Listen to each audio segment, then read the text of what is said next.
Welcome to Anything is Possible, the Boston Celtics podcast here on the Athletic Podcast Network. I am your host, Sam Jam Packard, professional sports fan, and I am joined, as always, by the kid, the god, the legend himself, Celtics beat reporter from The Athletic, Jay King, ladies and gentlemen. And we are coming to you a little bit earlier in the week, but we are still giving you pod once a week. But Jay King, important man, has things to do for the rest of the week. And so, you know what? Instead of talking about the same 8 to 9 different topics we talk about every week, we're going to lock in. We're going to really focus in on free agency speculation. Jay King for The Athletic, which you can read if you're a subscriber now. You can go to theathletic.com/anythingispotable and sign up to. Talked about the 5 point guards the Celtics could target this summer in free agency. Now, this is just because everyone seems to think that the Celtics need to get a point guard. We've talked about this. I'm not sure why that is. But me and you, Jay, we're gonna pick. I've decided to make this a game. I've decided to make this a segment. Let's make it a game. So I think we've agreed that a point guard is a possible target for them. I've also think we've agreed that power forward is a possible target for them. So I took the 5 guys from your list. I created a little bit. You're headbanging right now. I don't really know what to do with that. I added some power forwards to the list, so I thought we're in the Celtics price range. Today's my power forward story. I'm writing it right now, so that'll mesh well with what I'm working on. All right, me and you, we're going to pick. I think we each should pick our top 5 targets for the Boston Celtics heading in to free agency. I even created. Look at this. Pow! Free agent power rankings. Look at that. Ooh, some power rankings for the crew. If people want to watch on YouTube, we do all of our podcasts now live on the YouTubes. So you can see Jay looking metal as hell. You can see my fire Ben Coates throwback jersey, and you can see the shout out to Victor, who's listening in from Brazil. Shout out to Victor. But we are doing the free agent power ranking. So on the list, on your top 5 free agent point guards, you had TJ McConnell, Patty Mills, Raul Neto, Wanamaker, Ish Smith. For power forwards, I added my own list of Bielitsa, Markieff Morris, Carmelo Anthony, old friends Shemi Ojeleye, Kelly the Clinic Olynyk, or Georges Niang. Is there anyone who I'm missing? Yeah, definitely. Rudy Gay. Ooh. Otto Porter. You think they're really going to be able to sign Otto Porter for the mid-level? I mean, Otto Porter was not very good this past season. It's possible that he's still outpriced for the Celtics, but it's not like he's coming off a good season. He was not in the best shape this past season. That's fair. I was just looking through to make this list available free agents, and it was sorted by this year's salary. And so I probably just saw him at the top of the list. It's like, he makes $18 million. There's no way the Celtics are going to be able to get him, but they probably can. One other I would throw on there, Nicholas Batum. Batum's another one. I just kind of assumed that he was going to re-sign with the Clippers, but yeah, but they don't have his bird rights. They would probably have to offer him the taxpayer mid-level exception, which would be what the Celtics are offering him. And who knows? He probably will stay with the Clippers. That was a great situation for him, but especially with the Kawhi uncertainty and their salary situation, you never know. You never do. Especially with Kawhi, he's not going to probably play next year. But the Clippers have a lot of money dedicated to a lot of different guys, so it's going to be interesting to see what they do. But we're not here to talk about the Clippers. We're here to talk about the Celtics. Jay, you are the kid, the god, the legend. I will give you I guess it's not picks because I think we could pick the same guys to do 1 through 5. But who would be your number 1 free agent target if you were the Boston Celtics? I like this. Rudy Gay. Ooh, Rudy Gay. Rudy Gay. I'm going with Rudy Gay. I think the way that he has evolved just kind of really fits the Celtics. He has become a high-volume three-point shooter.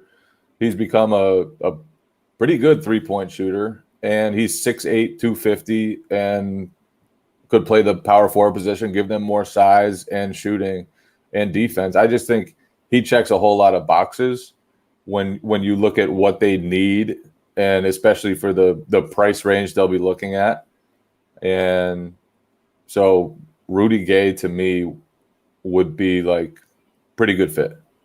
Yeah, how long? He's been in San Antonio for a while now, so he definitely has some overlap with Ime. So it'd be interesting if there's like a relationship there that could affect that. He's a veteran presence, which you like. He's probably not going to be that expensive because of his age, and he just gives you that kind of. I mean, Rudy Gay, when he came into the league, was like the exact like 3. He was a small forward, and it's just funny how the league has shifted. Now it's like he's your perfect power forward, just in today's NBA. Yeah, and he's like gives you versatility and size, and I think the Celtics need both of those things, and then he combines it with shooting. So he really does a lot of the things the Celtics need, and for a guy that probably won't come with a huge price tag, he would just make a lot of sense. It's a solid first pick. I can't pick it first because that's not how podcasting works. We got to as William Jones says, Rudy going to be out of our price range. That's possible. Guys like him are in demand, but he's old enough that maybe. That would be my first target. Like if we're ranking targets, you got to go after guys that might be too rich for you. And the thing is, we don't know what the Celtics price range is going to be yet because we don't know what they're going to do with Fournier. I think I'm working under the assumption that they're going to re-sign Fournier and have to play the taxpayer mid-level, which I think is only around like $5 million. So a little bit less, but you know what? This is pure speculation. No, it's more than 5. I think it's 5.9. Ooh, sorry, Mr. Technical, Mr. Journalist with the details. What Patriots jersey you got it there right now? Ben Coates, baby. Ooh, Ben Coates. That's even better than I expected. The original tight end. He was Gronk before Gronk.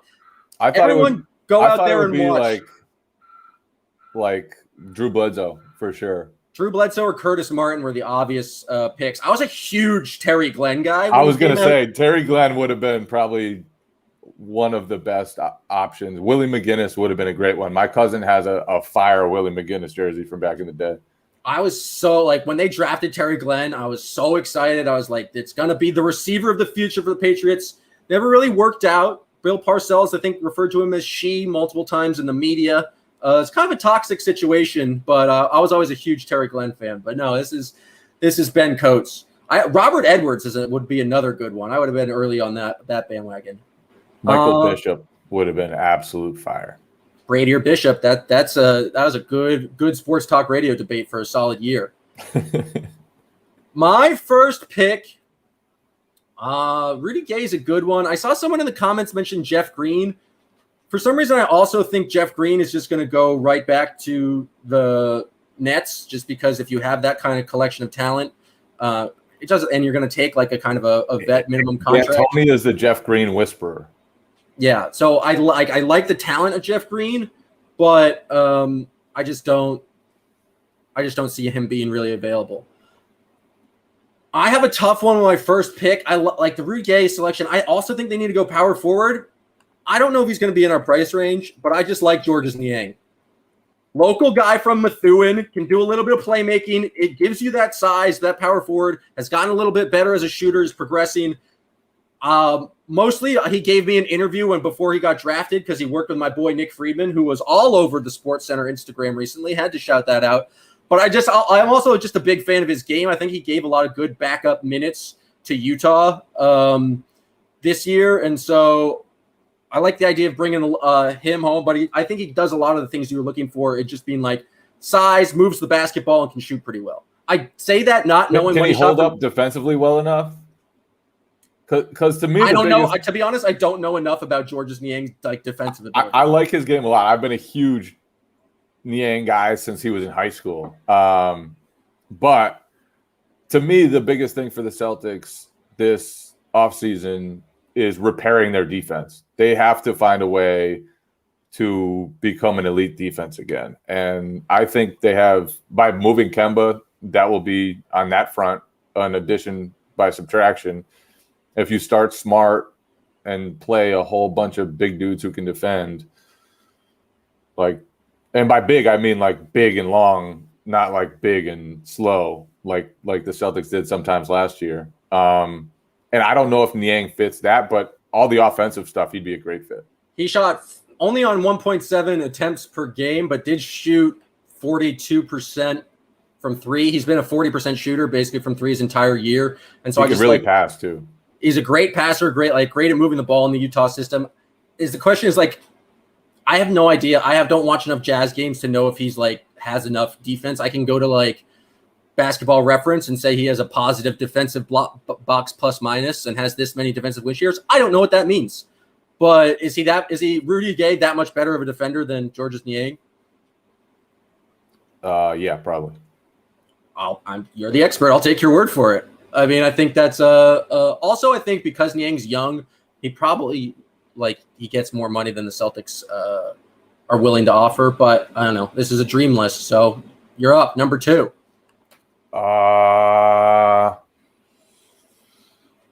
Number 2. So are we operating under the assumption that the Celtics signed my first target and now I'm using a veteran minimum, or is this like all guys that I would go after using the taxpayer? Using the taxpayer. Rudy Gay said no to you. Who's your next guy on your list? That's a good question. I think so. I would give Nicholas Batum a call, but I think that's a total long shot just because the Clippers make a lot of sense for him.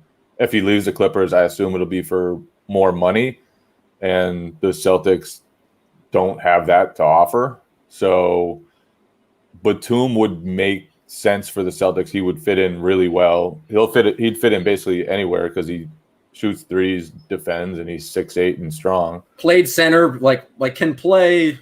Yeah, he's not going to be your center just because of the roster, but can guard sizable people and is good at that. Yeah. Yeah. So Batum would be way up there for me if it was at all a possibility. But I'm going to just assume that that's not a possibility. I'm going to go with Otto Porter. I really think the Celtics need a power forward, and if the power forward can shoot like Otto Porter can, then it makes a lot of sense. He was bad. He was not good this past season, especially defensively. He was out of shape. His conditioning was really bad. And if he can't return to good conditioning and get in shape and use, a more motivating situation to propel him back to being a useful player, then it could be bad signing. But was he hurt this year? Why did he only played 3 games after he's traded to the Magic? Did he just get shut down? Magic stunk and he just got shut down. They had no use for him. Badness. They had no use for him, and he wasn't, like I said, very good in Chicago.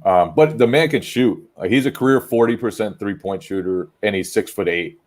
And when he was in Washington, he was a helpful defender. So I kind of I'm giving him the benefit of the doubt because he's still 28, still young.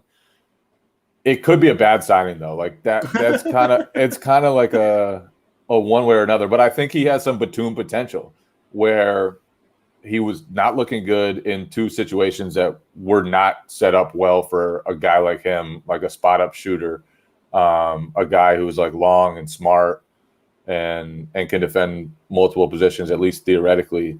So in a better situation, a winning situation with, more motivation to get in shape and stay in shape, I think that Otto Porter, his size and his shooting stroke could be pretty helpful. He's a legit 6'8" and a legit 40% 3-point shooter. You don't see that very often in guys that will be available for probably pretty cheap. If he is that cheap, then that would be a good fit. And I recognize, like I said, that could be a bad signing. I love that saying your second pick is but a guy who might do that. High risk, high reward, baby. I just think the upside there, if he does get back in shape, then he's just a really good fit. And he's not as physical as Rudy Gay. So the defense maybe wouldn't be quite the same, but he's similarly long and can really, really shoot. I think the question, I have no idea what his market's going to be given his last 2 years. do you have to spend the full mid-level on him? Is he going to be like, is he that much of like a 6'8", just like 3-and-D guy that he's going to command that market? Or is he someone you can bring in on like kind of a vet minimum where you don't have to make him your, I don't know, second target in free agency? That's a weird one. Because like 2 years ago, he averaged 14 and 6. And he obviously like he fits the physical profile of someone who teams should really want. But I suspect that teams will not want to load up big offers for him after seeing the way he played this past season. And that his market will be pretty low. I don't know if it'll be minimum. I don't know if it'll be taxpayer mid-level exception. I don't know even if it'll be more than that, just because he does fit the mold of like a guy that teams need and use. But I just think like in the right situation, he can probably still be useful.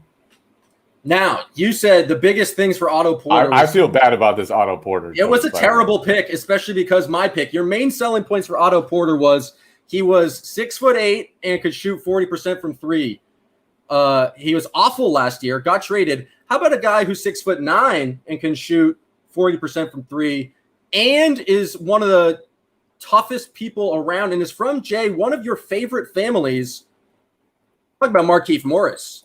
I mean, what did the Celtics lack last year was like that kind of fight, that tenacity, that intensity. I loved every minute of the Marcus Morris experience. I think Markieff's a little bit worse. I would love to have Marcus Morris back. I like Mook a lot, but Markieff is a big, tough guy who can shoot threes.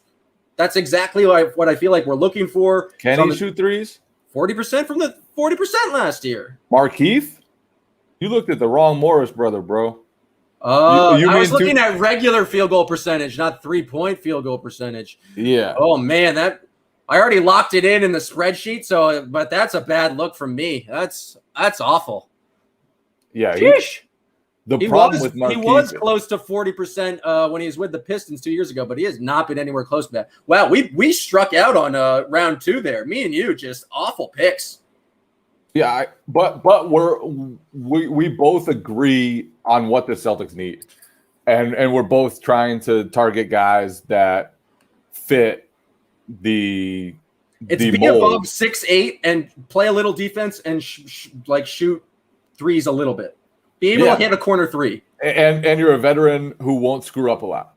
Like the Celtics, they don't need a superstar. If they could get a reasonable power forward on the free agency market with their taxpayer mid-level exception, that could really help. Now, I don't know if they necessarily need to find that on the free agent market. They still have $11 million of the Gordon Hayward trade exception. They could go after a guy like Kyle Anderson. They could go after a guy like Larry Nance Jr. They could target this type of player in a different way, and that could free them up to look for different types of guys on the free agent market. But we both agree that type of player is really important for them to add this offseason. Yeah, it's something they can maybe try to get with a Hayward trade exception. Well, though, good talking. But if you look at the free agency class at forward, it's just not great. I mean, it's like Andre Iguodala's old, Kelly Oubre. Can you read that? Oh, I guess it's on your computer screen. It's on my second screen, which is much larger in front of me. But it's just not a very good thing. So it is something they might target with the trade exception. And but you're right. It's a clear size, 3-point shooting.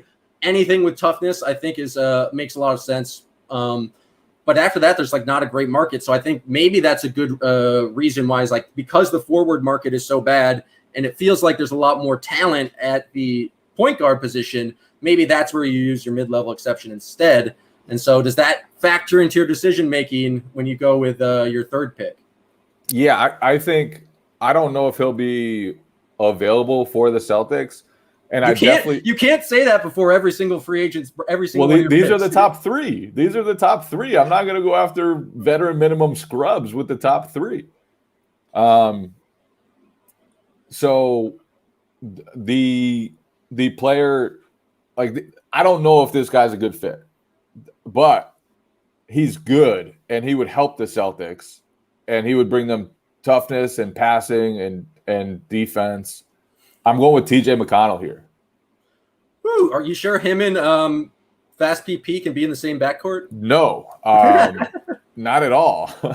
and in a lot of ways, McConnell is like opposite of the type of player I think the Celtics need. But I also think after losing Kemba Walker, like having another veteran point guard who can make plays and handle the ball and handle some of the creation responsibilities could be really important. And McConnell, obviously, like, he doesn't have the 3-point shooting you would want from a top playmaker, but his stats are ridiculous, by the way. He shot 58% from 2-point range this past season as a 6'1" white boy.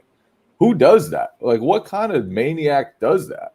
So, and then he led the league in steal rate, which is also impressive.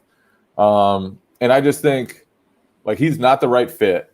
He can't play next to Pritchard. Maybe he could. But you could play him next to Smart. You could play him behind Smart. And he's just good.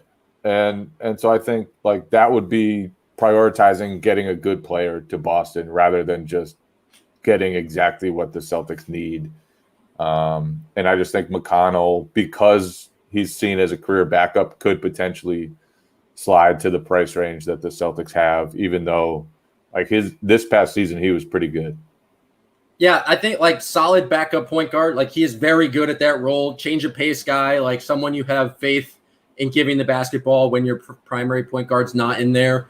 I think the one takeaway is that, like, is the 3-point shooting. Like, I think that's what makes Peyton Pritchard, like, a pretty attractive prospect, is that he can knock down shots off ball. And I also think there's a level to Pritchard's game as a playmaker that we just didn't see during his rookie season. Like, I think there are many layers to his game that he just didn't feel comfortable showing off as a rookie. And maybe he'll be ready to do that his second year. Maybe that will take a while to develop. And maybe McConnell would stunt his development. So maybe this is just a bad idea to begin with. But Jay, you got to have confidence in some of the picks. These are your top 5 targets. Here's the thing. When you're trying to spend $5.9 million in free agency, the options typically are not very good. The Celtics had the full mid-level last year and came away with Tristan Thompson. Their other free agent signing was Jeff Teague, who did very little. I feel like it should be the Price is Right sound. That's not the Price is Right sound. Why can't I think of it? You guys know what I'm talking about. The price is wrong, bitch. Exactly. But yeah, so it's tough to find guys that will definitely help at that price range. And so I think, like, I'm not going to be sold on any of these guys, but it can be super important to hit on somebody like this. Like, you look at the Clippers, they hit on Reggie Jackson, and it mattered so much. You look at the Suns, they hit on Cameron Payne, and it mattered so much. You look at the Celtics, even a couple of years ago, they hit on Daniel Tice, and that mattered a lot. Like, if you do hit on these type of acquisitions, whether it's veteran minimum, $5.9 million trade exception, it can matter. And on the other hand, like, the Celtics got Vincent Poirier for more than the veteran minimum in a year that Dwight Howard was sitting there and had to sign a non-guaranteed salary. So you can go wrong with these types of contracts too. It's almost like evaluating basketball players and their fit is a difficult position. There's only 30 people in the league who are tasked with doing that. And the Celtics have a brand new guy in charge, so we'll see how he operates. My third pick is strictly a vibes pick. It's a ring chasing pick. It's I just enjoy watching this guy get buckets. Carmelo Anthony. Seems like a very toxic situation there in Portland. I don't know if he's want to be there. I don't know if he wants to. He clearly wants to go get a ring.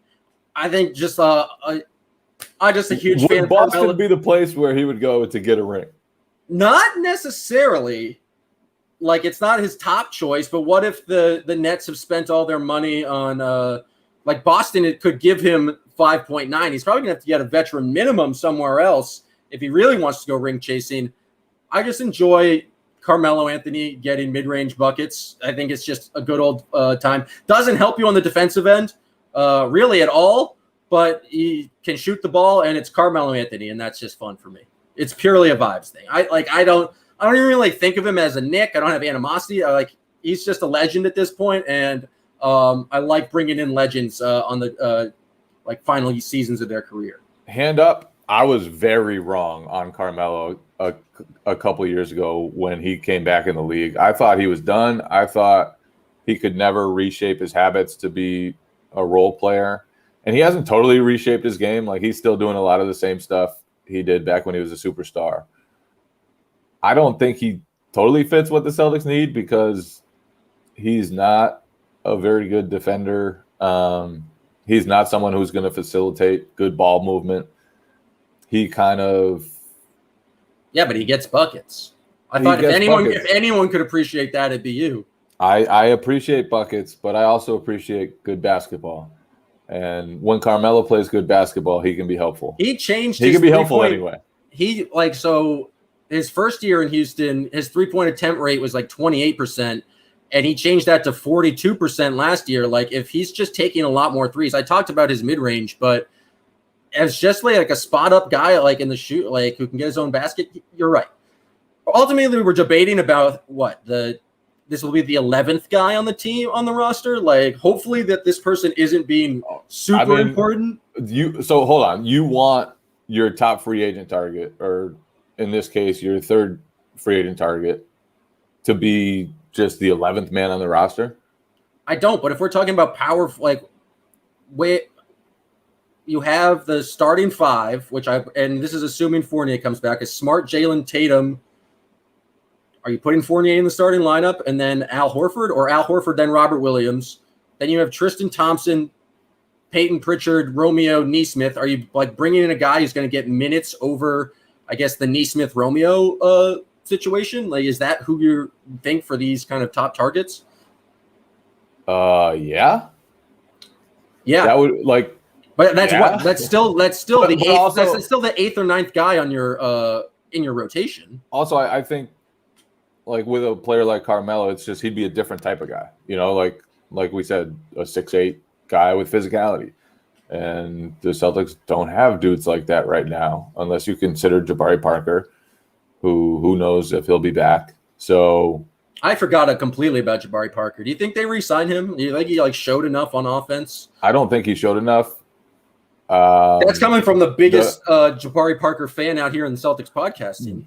The key for him will be showing that he can put in the work this offseason to kind of get back to the type of athleticism, the type of speed that he used to have, or get closer to that, because he needs to be better and to improve defensively to the point where he can stay on the court. Obviously, they had him in ISO against Kevin Durant and stuff, and he didn't look totally out of place compared to the rest of the guys, but the Nets also tortured everyone on the Celtics during that series. So, yeah, I think he's got to prove something this offseason to the Celtics to be able to stick around, even though he is, like we said, like in the mold of this type of guy that they need, although he's not a good defender. So, not exactly.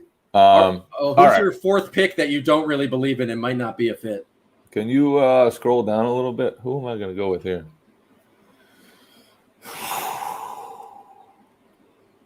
I mean, there's some obvious ones. Yeah. Yeah. Fuck it. We're going Kelly Olynyk. The clinic. The pride of Kamloops. We're going Kelly Olynyk. Can he play? He's such a good small ball 5. Can he play the 4 is the big question. Yeah, I don't think so. And that's why he's really shouldn't be on this list, probably. It's almost like the Celtics are shit out of luck when it comes to free agency. No. I think any of the guys on this list could be helpful players. I think Kelly Olynyk is a helpful player. I think his shooting, his skill level, it's just different for a big man. It can, in the right situation, really help a squad. Because maybe if, like, in a scenario where the Celtics trade Tristan Thompson. Ooh, now you're speaking my language. And they need a big third center, like Kelly Olynyk makes sense. Their offense would be probably very good with Kelly Olynyk on the court. And, that he's the type of player that they didn't have last year. They will now with Horford with the pick and pop. But, Kelly, at least in the regular season, he can probably play at least a little 4. And Horford could probably play at least a little 4 during the regular season. But I think both those guys are primarily centers. And Olynyk is like, how much do you give away defensively while to add some stuff offensively? And I still think he's helpful. So I think he's great in the trade Tristan Thompson scenario because I just do think like the Celtics work best with having a kind of a 5-out pick and pop big. I mean, defensively, you talk about positional defense. People are always talking about him in the tops of the league in terms of positional defense, his ability to take charges. Given what they have at center right now, I just you can't add, it's a reason why I love Daniel Tice, but I can't put him on this list just because we saw him play the 4 last year and it just really is not part of his game. But I do like the defense. I don't know. I might be talking myself about bringing in Daniel Tice, but I actually think he's going to get more than $5.9 million a year because I think he's probably better than that. And so he's a very enticing free agent. Oh, that was weak. I'm going to go. I just don't think they need a point guard. We talked about Peyton Pritchard and having new levels to his game, and I'm just really hesitant because I think he should be the backup point guard. Maybe you need someone to push him, but my initial thought is you bring in someone like Patty Mills. Obviously, there's recency bias for seeing him cook the United States in that exhibition for Team Australia, but then it's if you bring in a veteran person, you kind of feel like you have an obligation to bring in to give that guy minutes, and I feel like you want to give Peyton Pritchard some room to grow because I agree with you. He has, I think, more to his game and is just a solid shooter that kind of put around Tatum. I don't know. I just don't know who to go with at this point. There's not a lot of great options, but I think for me, bring him back. Bring back the whole team. Semi Ojeleye, come on down. The guy knows the system. He's exactly a giant dude. He can play defense. He's automatic from 3, basically. Semi-automatic is what the people call him. You can get him for cheap, and he's a great locker room presence, a great guy, and you need a scapegoat too. I think a lot of people get upset with Shemi on Twitter, and he bears the brunt of that burden. I just like seeing a friendly face around, so I'm going with just bring back Shemi. The Shemi pivot. I didn't anticipate that. I don't know who on this list is really that much better given at that position than Semi Ojeleye. Who we haven't already picked yet. I'm going with a wild card. Ooh. Jonas Jerebko. Oh, talk about bringing the team back together. He's not even still in the league. Doesn't matter. Jonas Jerebko. That's a great pick. I like that the final picks are just former Celtics. Kelly Olynyk and Jonas Jerebko. And if I had to go any further, it'd probably be Tyler Zeller, Amir Johnson, Jared the big Sullinger. dog. Oh, man. I miss the big dog. Jonas Jerebko for obvious reasons. I'll just finish out the list by saying Brad Wanamaker. I mean, if you need a solid and sturdy guard to come in, not going to take minutes away from Peyton Pritchard. Obviously, there's a hierarchy there on the veteran minimum. Was able to learn from a half a year under the tutelage of Nick Friedman in Charlotte. I think all the signs are here for a reunion. I just think it makes the most sense. Bring back Wanamaker. He's the classic third guard. That's exactly what you need him to be. He's very solid. He's very sturdy. And in transition, he's makes the right decisions every time. Now, William Jones says, bring back Yabu. I'm all for it. I'm a huge Yabu fan. Yabu's on the French national team with Vinny, with Evan Fournier. France is a sneaky big Celtics team if you want a second team or a first team to root for in the Olympics. So Yabu's an honorary member of this list, but I don't think he's actually going to make it back to the NBA anytime soon. Yeah. Sorry, Yabu. Unfortunate. I think the problem with this list is that we both agree that point guard should not be their top option. And so you wrote a whole article, but we only ended up picking – you only picked one point guard. I just don't – I think Patty Mills could be He's a very good offensive player. He's a very good shooter. I think his off-ball movement would just spice up the Celtics. It would just give them a totally different look, totally different feel. They wouldn't be stagnant like they were sometimes last season. But like you said, like they need to get more versatile. They need to get more size. I don't think point guard should be a priority, but I also think they should end up adding another point guard somehow. Like they're going to need another ball handler, and maybe that could just be like put Fournier at the position, put Jason Tatum at the position, like Marcus Smart, Peyton Pritchard. Those guys are going to play a lot of, but you need a third point guard to me. So it doesn't have to be necessarily a very good point guard. It could be a veteran minimum guy. Hopefully they make some sort of impact, but it doesn't have to be like a McConnell or a Patty Mills where you'd have to give the full taxpayer mid-level to even have a chance at one of those guys. I would suspect. But yeah, like, and the thing about it is, how much do the Celtics value Peyton Pritchard's development? Because I think if they do sign one of those point guards, especially a smaller point guard like McConnell or Mills, the fit just wouldn't be right for him. But at the same time, those are probably two of the guys who would be among the better players that the Celtics could target. So we'll see. We will see. I think that's also a question for bringing in someone at the forward position is like, how much do you bring in a veteran guy who can come in and give you 15, 20 minutes off the bench, or how much do you play Romeo and Nesmith and like are trying to get them to develop, knowing that they're not going to like be as consistent just given their age, but they like have more upside. Nesmith, energy out of a cannon. So like, I think it's like, it's interesting. How much do you value development right now? Given this like the window we have with Tatum and Brown, it's like, is it win now mode? Do we bring in a veteran, or do we like play these guys hoping that they can eventually be that like perfect bench player, like role guy, like maybe 2 years from now? And obviously we haven't even really discussed, you know, if they don't bring back Evan Fournier, that changes the needs. And then all of a sudden you're not just looking for a four who can just stand still, shoot threes and defend, or you're not just looking at, you know, a smaller ball handler. You need more wings at that stage. So that's a big variable right now that we didn't really discuss.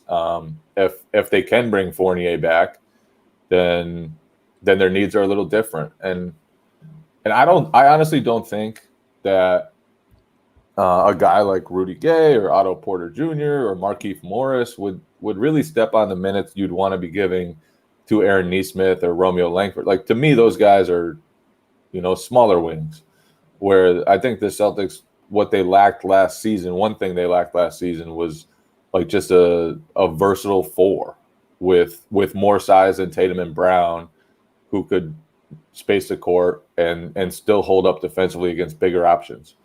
And I think that type of player just would free the Celtics to put Brown and Tatum on different types of matchups, would free them to be more versatile, more physical, and all things that they need. So that should be their priority to me. Beyond like re-signing Fournier needs to be, that's important as long as it's the right type of deal. Obviously there are other things to accomplish this summer, whether it's negotiating Robert Williams' contract extension, whatever.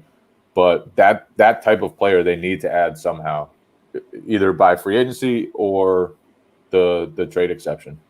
Maybe we'll do the trade exception top 5 rankings next week. But to go over our list, Jay had Rudy Gay, Otto Porter, TJ McConnell, and then I guess we got a little silly with it. Kelly Olynyk, Jonas Jerebko. I had Georges Niang, who I still like. I don't know if they're going to be able to afford him. Markieff Morris, who I read his 3-point percentage incorrectly and thought he was a 40% 3-point shooter, but that was actually from 2%, which is not as good. Carmelo Anthony, and then bringing back the boys, Shemi Ojeleye and Brad Wanamaker. Tweet at us, tell us who had the better list. I think it was me, but I also think we both lost here. I don't think either of us really created a fantastic list. Jay, this is going to be choose your own adventure.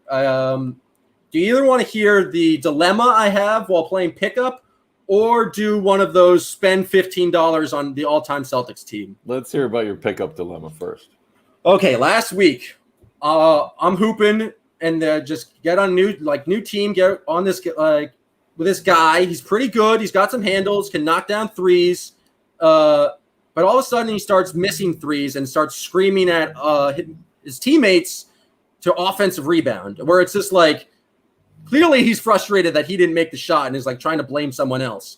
He just eventually starts just like totally not like engaging with the game and getting frustrated, not running back on defense whatsoever, like literally staying at the opposing three-point line. Basically ruins the game for everyone playing there. But we managed to fight back, and he hits the game-winning three. Ooh, and so love that. Like he can shoot, love like he is a baller. So he hits the game-winning three. Like my teammates and I were like trying not to pass him the ball, but at some point you just got to do it. So then we play the second game. Two of my teammates quit and refused to play again with him. They're like, no, he's terrible. I hate it. And I wish I could have done that. I wish I had the balls to do it. But we play again. He again makes us play 4-on-5. He even gets more upset. So fast forward to yesterday. He's back on the court. Do I play with this guy again? Like, do I and put myself into a game when I know this guy is a awful like guy to play pickup with? Like, luckily in the first game we were shooting first five to make. He made it first, so I missed my shot intentionally, so I didn't have to be on his team.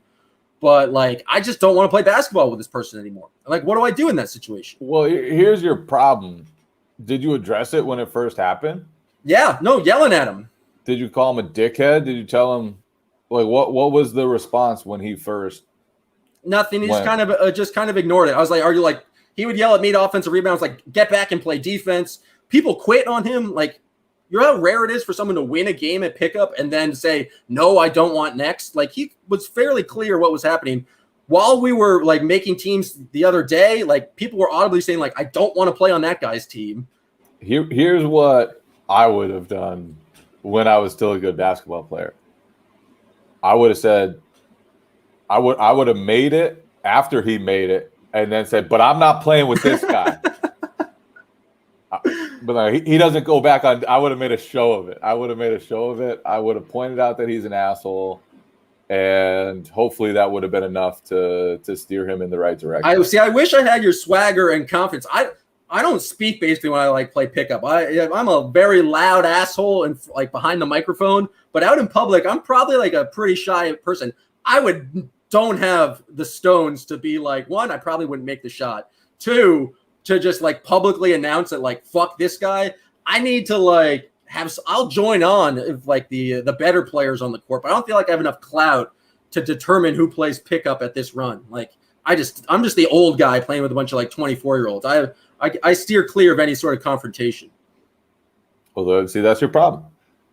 This guy needs to be told he's an asshole, or you should tell one of the like big dogs on the court. Be like, you gotta put this guy in his place, because somebody's got to put him in his place. You can't just let someone like that ruin your game day in and day out. If it happens once, whatever. But if it's happening over and over, fuck that guy. It's just such an antisocial, like it's like a pre-crime move. Like going to the courts, knowing you're going to ruin the game for the 9 other people you're playing with. It's like when Andrew Bynum, remember that story of when he was at practice and just shooting up shots from wherever he got the ball? Like when you're messing around on 2K, just like immediately shooting. Yeah, like just launching threes from 75 feet, no matter when he touched the ball. It's sort of like that, except the pickup version. And I think someone eventually banished Andrew Bynum, right? You gotta get rid of this motherfucker somehow. I'll do my best. All right. Do you want to quickly do the $15 on all-time Celtics, or should we save it for next week?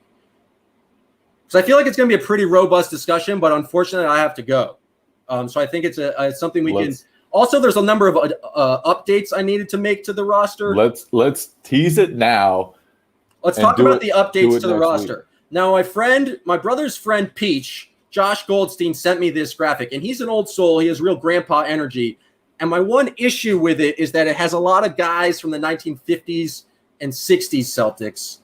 And so I just don't fucks with them as much as I do the modern players. But let's go through it. At the point guard position, $5, Bob Cousy. That feels pretty standard. Shooting guard, that is John Havlicek, Larry Bird, Kevin Garnett, and Bill Russell. $4, JoJo White, Sam Jones, Paul Pierce, Kevin McHale, Dave Cowens. Rajon Rondo, I think it's Bill Sharman. I was able to figure that out. Reggie Lewis, Jason Tatum, Robert Parrish. Then those were the $3 options. $2, DJ, Ray Allen, Satch Sanders, Tommy Heinsohn. Is that Ed McCauley? That's probably easy, Ed. I don't know who that man is. I can't really see the video from your screen is pretty small. It's but that's got to be easy, Ed. White guy with no number in. Yeah, he's a center too. It's got to be easy, Ed. And then the $1 are Tiny Archibald, Danny Ainge, Jaylen Brown, Cedric Maxwell, and Perk. And so what I wanted to do was put in Isaiah Thomas for Tiny Archibald. I like Teeny's great, but IT was 5th in MVP voting, and I feel like he deserves to be on the list. I jokingly said Jay Crowder in for Satch Sanders because Jay Crowder is a finals legend. But I do think we need to get Frank Ramsey out of here. Like Marcus Smart, I think should be in the $2 one, and you move Ray Allen up to $3, and you put Marcus Smart as your $2 shooting guard.